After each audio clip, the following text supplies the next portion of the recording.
ये बड़ा interesting interview था आमिर। 3 बातें बड़ी इंपॉर्टेंट हुई। मैंने उनसे शुरू में पूछा कि मुझे ये बताएं कि झगड़ा होता किस बात पे है। क्या फौज, मेरा अंदाजा है कि फौज कहती होगी आपको फॉरेन अफेयर्स में इंडिया अमेरिका ताल्लुकात में हमारी बात सुन लें, फौज कहती होगी डिफेंस के मामला के अंदर हमारी बात सुन लें, हमारे प्रमोशन वगैरह में ना घुसें। क्या इस पे तो झगड़े बड़े इतने नहीं मुझे समझ आते, किस बात पे झगड़े होते हैं? उसके जवाब में उन्होंने कहा कि जी ये जो झगड़े हैं ये जाती उस पे होते हैं, और कभी एम्बिशियस किसी जर्नैली, कोई जर्नैल बहुत एम्बिशियस हो जाए या दूसरी साइड जो सी है वो अपनी चीजों को गलत अंदाज में ले। तो मैंने उनसे सवाल किया कि क्या आपकी पॉलिटिकल क़यादत जो सी आपकी है, इनको सबॉर्डिनेशन में और सब्जुगेशन का फर्क पता है? बिकॉज मियाँ साहब की टेंडेंसी है कि जब तक वो कम्प्लीटली सब्जुगेट ना कर दें, जेर ना कर लें, एब्सोल्यूट उनकी वो मोनार्की टाइप बादशाह ना हो, तो बस समझते हैं कि अगला सबॉर्डिनेट नहीं है। उसके जवाब में बड़ा इंटरेस्टिंग जवाब दिया। जाहिर है मियाँ साहब पे तो उन्होंने उस तरह की बात नहीं करनी थी, लेकिन उन्होंने कहा कि जी जरूरत है दोनों साइड्स को ये समझने की कि इनको भी कोशिश करनी चाहिए उनको सबॉर्डिनेट करने की। नाजरीन को भी समझा दें कि सब्जुगेशन और सबॉर्डिनेशन में फर्क क्या है, मतलब क्या था। देखिए तर्जमा तो ये नाम है, सबॉर्डिनेशन का मतलब है कि आप जो कानूनी तौर पे आपका फर्ज बनता है बात मानना है कि जो आपको आपके ऊपर हो। जाहिर है प्राइम मिनिस्टर का ऑफिस ऊपर है, चीफ आर्मी चीफ के दफ्तर ऑफिस के ऊपर, तो जाहिर है सबॉर्डिनेट आर्मी चीफ का ऑफिस होगा ना। और लेकिन सब्जुगेशन और सबॉर्डिनेशन में फर्क है। वो आर्मी चीफ आपके हुक्म पाबंद, जायज हुक्म मानने का पाबंद है, लेकिन आपका वो कोई दरबारी या गुलाम बनने का पाबंद नहीं है। तो सब्जुगेशन और सबॉर्डिनेशन को मैं इसी तरह डिस्क्राइब कर सकता हूँ। तो उन्होंने ये नहीं कहा कि हमारी तरफ से भी सबॉर्डिनेशन करने की कोशिश नहीं थी, उन्होंने कहा जी दोनों को समझने की जरूरत है। फिर मैंने कहा ना साहब बहुत ज्यादा आप हार्ड लाइन ली हुई है मियाँ साहब ने, आप डिफेंस मिनिस्टर भी रहे हैं। आम सोल्जर कैसे सोचता है जब आप जर्नैल को या उसके आर्मी चीफ को रगड़ते हैं, तो क्या वो खुश होता है कि अच्छा जी जर्नैल को रगड़ा पड़ रहा है, या उसको बुरा लगता है कि इंस्टीट्यूशन को गाली पड़ रही है?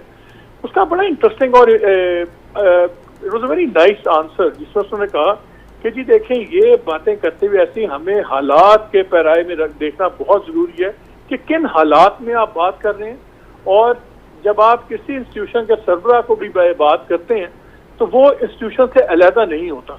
इन अदर वर्ड्स उन्होंने ये क्रिटिसाइज किया कि सोच समझ, और आज उनका खासकर आपके हालात देखें, बॉर्डर्स हमारे किस तरह हैं, हम कौन सी हमने ये सारी एंटी टेररिज्म सारा, यानी कि यार फौज इस पर शहादतें भी दे रही है, सब कुछ दे रहा है, this is not the time. उन्होंने दोनों लाइंस पे बड़ा कैटेगोरिकली ये बात की। और एक और बात बड़ी इंटरेस्टिंग थी, मैंने कहा आप भी अर्ली इलेक्शंस की बात कर रहे हैं, और हमें भी इंडिया लगता है ऐसे, क्योंकि इकोनॉमिकली तो सूट नहीं करता गवर्नमेंट को अर्ली इलेक्शंस। तो मैंने पूछा क्या इसमें ये 2 अवामिल रोल प्ले कर सकते हैं उनकी डिसीजन मेकिंग में गवर्नमेंट की? एक तो ये कि 2022 का जो सा डिसाइड होना है कि आर्मी चीफ को एक्सटेंशन मिलेगी या वो रिप्लेस होंगे, और ये कि जब 2023 में इलेक्शन होते हैं तो उसमें चीफ जस्टिस सुप्रीम कोर्ट के फाइज ईसा साहब होंगे, जिनको इस हुकूमत ने निकालने की पूरी कोशिश की। उनसे पहले होंगे इलेक्शन, मैं आपकी बात काट रहा हूँ, उनसे पहले हो जाएंगे इलेक्शन 2023 में। नहीं, वो दोनों 22 में एक वो इंपॉर्टेंट डिसीजन है, 23 में ये होंगे। तो मैं कहा क्या गवर्नमेंट ये सोच रही होगी कि उनकी डिसीजन मेकिंग में कि जाहिर है फाइजीसा साहब अगर सीए होते हैं सीजे तो बड़े इश्यूज चलते हैं, सुप्रीम कोर्ट में जाते हैं, उनको पता है उनको एक फेवरेबल, एक सिंपैथेटिक ईयर नहीं मिलेगा, और इधर ये भी इशू है। तो उन्होंने कहा ये बिल्कुल हो सकता है। आई होप कि ये कंसिडरेशंस में इसका इम्पैक्ट ना हो। Then I also asked him, मैंने कहा क्या इसका पॉलिटिक्स पे असर पड़ सकता है? तो उन्होंने फिर बिटवीन द लाइंस कहा कि पढ़ना नहीं चाहिए, लेकिन I hope it doesn't happen, लेकिन बिल्कुल पढ़ सकता है। अच्छा मालिक, और ये लाइन बड़ी क्लियर आज उन्होंने बताई कि हार्ड लाइन जो सी है, यू कुड से कि वो हार्ड लाइन के हक में बिल्कुल नहीं है। और वो बार बार यही बात कर रहे थे, इनको जो सा है ना आपस में 74 साल से अगर कुछ 72 साल से नई चीजें ठीक हुई, इसका मतलब ये नहीं कि आगे नहीं हो सकती, और सबको ठंडा सांस लेके करना पड़ेगा आगे। अच्छा मालिक, जो मतलब है आप जैसे मैंने कहा सबसे ज़्यादा हम में से पॉलिटिक्स को समझते हैं, पार्लियामेंट आपने बड़ार साहब ने कवर किए, आपको सारा ये पावर कॉरिडोर्स की पॉलिटिक्स को पता है।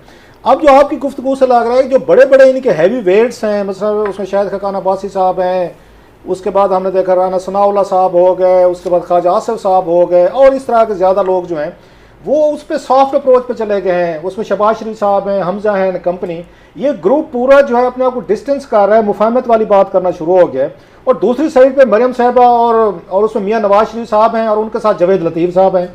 तो आपको लगता है वाकई जेन्युइन किस्म की इनके दरमियान ये प्रॉब्लम है, या वैसे ही इन्होंने जानबूझ के ग्रुपिंग करते चले? ग्रुप जो है आप इसको जरा इधर मिला दें, मिलिट्री के साथ मिला दें, जाए बातचीत करें और हम जरा थोड़ा सा अपना दबाव गुड का बैड का वाला खेलते हैं। ये जेन्युइन डिफरेंसेस हैं, आपका ख्याल है? ये good cop bad cop back नहीं है। मैंने एक बड़ा डायरेक्ट सवाल पूछा था उनसे, मैंने कहा मुझे ये बताइए, हार्ड लाइन ले रहे हैं मियां साहब जो डिस्क्वालीफाइड हैं, हार्ड लाइन ले रही है मरियम जो डिस्क्वालीफाइड है, और जितने इलेक्टेड लोग हैं और जो शहबाज शरीफ वगैरह हैं जो अभी तक डिस्क्वालीफाइड नहीं है, गेम में हैं, वो सारे बात कर रहे हैं एक प्रैग्मेटिक और एक बैलेंस्ड अप्रोच देने की कि आप नीडलेस कॉन्फ्रंटेशन में ना जाएं। तो मैंने कहा क्या मियां साहब इसलिए ले रहे हैं कि वो कहते हैं ठीक है 2023 में इलेक्शन हार जाएंगे तो हार जाएंगे, लेकिन हम अगर टकराव का बयानिया लेके हार भी जाए तो उसके बाद आई यूज द वर्ड, मैं कहा फिर उनका ख्याल है कि Maryam will rise from the ashes और वो नई लीडरशिप का सीन होगा।